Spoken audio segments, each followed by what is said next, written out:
With all the worries and horrors and stress and pain, loss of hope that the world is facing today, let's not miss the opportunity to get ourselves ready for what's ahead of us. We don't know what's coming, but for those of us that are paying attention, something is coming. We don't know what and we don't know when. So while we have time, let's get ready and let's prepare to survive in whatever way we can. Let's do our best, use the opportunities that we have, use the resources that we have while they are available, because pretty soon we may not be able to find the things that we need, and those things are vital for our survival. Some people may say, oh, you can't be self-sufficient. Listen, we don't know what's coming. So as much as we can, I'm not saying you're going to be able to 100% prepare for anything or for everything. That's not what I'm saying. What I'm saying is, let's not sit back and listen to the ones that are talking about, oh, you can't and you can't and you can't. How about do something? Do a little bit. Do a lot, whatever you choose to do. Some people may think you're doing too much, but do what you feel comfortable with. Do what you feel like you need to do for you, for your situation, for the people that you have in your community. And when I say community, I don't mean your whole village or your whole neighborhood. I mean the people that are in your group.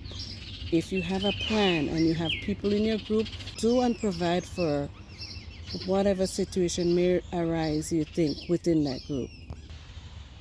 Because if something were to go down, this oak tree is giving me a hard time back here, but if a situation were to go down, we just don't know. We have to have straight heads, we have to have food, we have to have a source of heat if it happens in the winter time, we have to have a source of cool and relax if it's in the heat of the summer. We don't know if it's going to be extreme temperatures whenever whatever happens.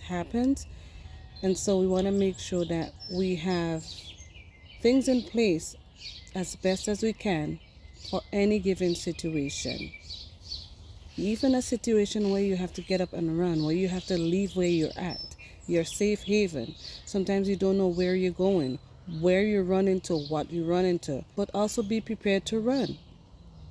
Because for the people that are not preparing, they are coming to the people who's got something going on, who has water supply, who has food, whether it's a garden, whether it's chickens, livestock, you name it. Once they can survive in a place where there's food, water, and just the essentials, they're gonna find it. And that situation, that place will be a target. So if you know you're not able to defend a bunch of people, because they're gonna come in groups, then you're gonna have to run. Fight or flight. That's what it's gonna be. And if you have to fight, make sure you're solid. And if you know you can't, then be prepared to run. Do you have a map to assist you with your direction? Do you have a compass? Do you have a fire starter in case you need heat or in case you need to boil some water? I mean, these are essential things. Do you know how to stand in the sun and let your shadow determine your direction or tell the approximate time?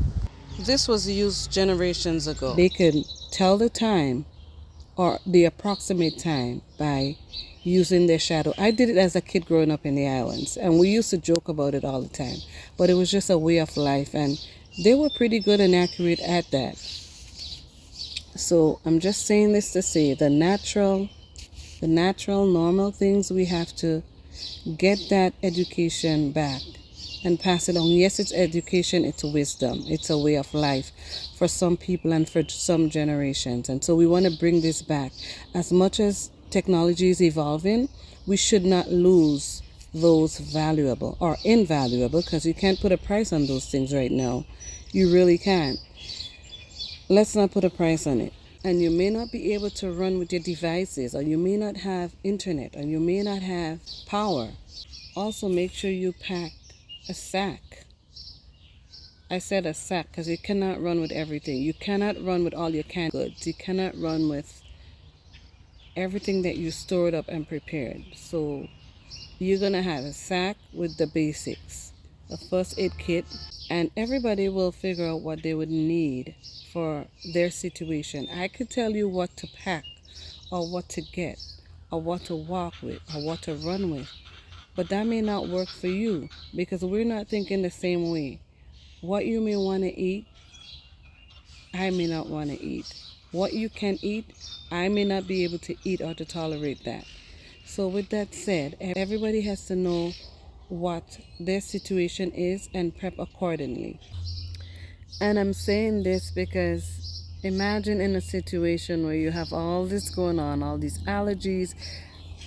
If we have an emergency, and I'm calling it an emergency, and you have to prepare for stuff like this, like allergic reactions and all of that stuff, headaches. Just think about that. And that's why I think it's important for us to prep now. And when I say prep, I mean get your body used to using natural remedies. Medicine may not be available at some point, or you may not be able to pay for it. With all the jobs that are being lost, with all the businesses that are being closing down, with all the store closings, with all the situation with the banks going on. I mean, I literally watched a story on my local channel here that about this guy that lost his job and his furnace broke. His furnace in his home broke and his washing machine broke at the same time. And for him to be able to fix that with just losing his job, he had to borrow $3,000, just $3,000 from his 401k. And that kind of broke my heart because it's like you have this job and all your eggs are in one basket that you have to borrow $3,000 from your 401k. I'm not knocking him. I'm just saying this to enlighten that situation and to make people aware of, setting themselves up in a way that they're not desperate. Because when you're desperate, things go south. There's nothing good that comes out in a situation when you're desperate. You have your family to take care of. Now you've lost your job. Who knows if he has a car payment? Who knows if he has a mortgage? And if he does, then what's next? Where else is he going to borrow money from? I mean, after he fixes those, after he bought the new washing machine and fixes furnace, he has to pay for the power to feed these things. And I mean, what happens? How is he going to pay those bills without a job? So we have to kind of put ourselves in a position that we can switch to living without certain things. I grew up washing with my hands. I can go back to that. That's easy for me. And to hang it outdoors. The only difference is that I won't be able to do it in the winter time. So I have to be able to adjust from the summertime and the springtime and the fall time to the winter time when it comes to washing, if it comes to that for me. And I have no issues doing that because I've done it being here. And it's easy for me. Some people, it may not be easy for them because they've not been exposed to that and they're just thrust into a situation where they have to resort to doing something that's unnatural to them, or they don't know, like they just don't know how to do it, or they don't know that that's an option. So if we practice now to live without certain things, I know the luxury is easy because I do live with some luxuries too. My AC, I don't want to be hot. When I'm done in the garden and I go inside, I want to sit in my AC. If I'm outside and it's too hot, I want to go sit in my AC. Sometimes we may not have that, and I've tried to cut back on that, but there's nothing more uncomfortable living in a situation where you're just inhaling hot air, like literally hot air. Yes, I'm from the islands, but it's an island, so that island, that mass of land is surrounded by the open ocean. So we would always get a sea breeze. But this is different here for me. This humidity is different.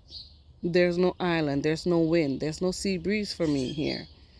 And so it's another adjustment. It's another thing that I have to get used to. And, that's the reason why, to cool down, I sit in the AC.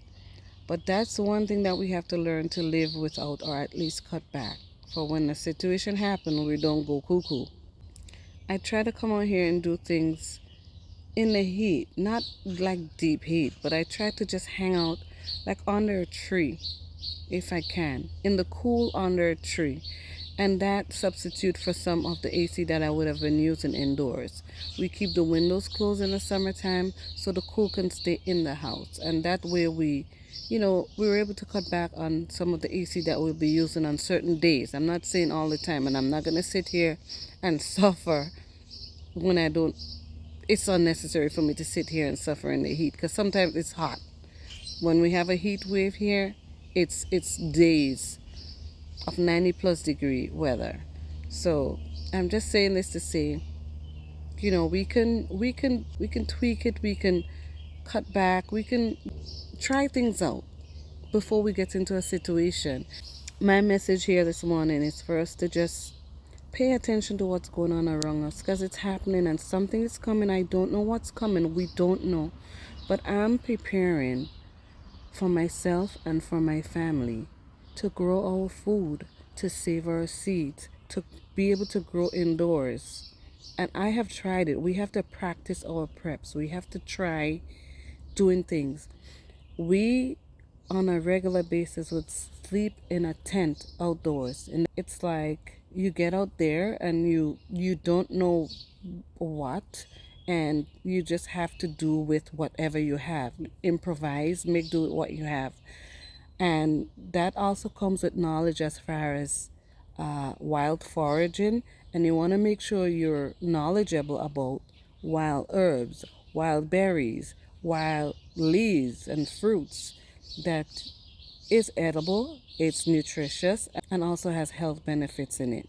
You want to make sure, and there are poisonous ones out there too, so you want to make sure that you're knowledgeable about that stuff. Buy some books. In a case where the internet's down or power is out, or you have some power but you have to conserve that energy, you don't want to be on the internet looking or searching for things that you could have had a book about. Or it just simply may no longer be available on the internet. I'm not saying buy tons of books and have a whole library in your house. That's not what I'm saying.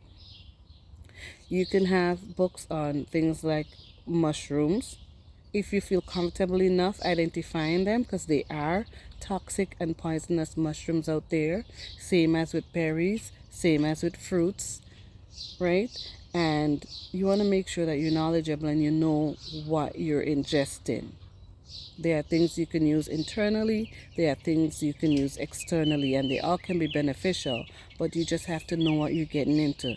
And not because it's beneficial means that you can consume it, because everybody is different. You may be allergic to some sort of natural chemical in that food or in that fruit, or it might react in a sort of way when you ingest it or when you put it on your skin. So be aware of all these things, and this we should know now. These things we should be exposed to and know now before we actually get into a situation where we have to use something out there in a while and use that fruit or that leaf or that vegetable or that herb, and it just escalates a situation where you need medical attention and there's no doctors around. I mean, there's nobody, there's no professional there to help you in your situation, and you're in distress. This just weakens, it's just a weak link in your community that you've built. So as much as we want to prep, we want to make sure we have the knowledge to stay and remain healthy. So that is my little pep talk for this morning, and I hope this video inspires you to do something for yourself. The non-believers, it's okay. If they don't think that anything is going to happen, that's okay too. But these are the people that we have to watch out for. Make sure that we keep them at bay as much as we can. For the people who are pro 2A and are able to defend themselves, then you also prepare for that. I don't want to get too much into that part, but I am Pro 2A, and in my state I can carry and to defend myself, and every state is different, so just make sure you read up your rules, read up your laws, and make sure you stay informed. As always, thank you for your support. Thank you for watching. Please leave a comment in the comment section below, and I'll see you again on the next video. Peace.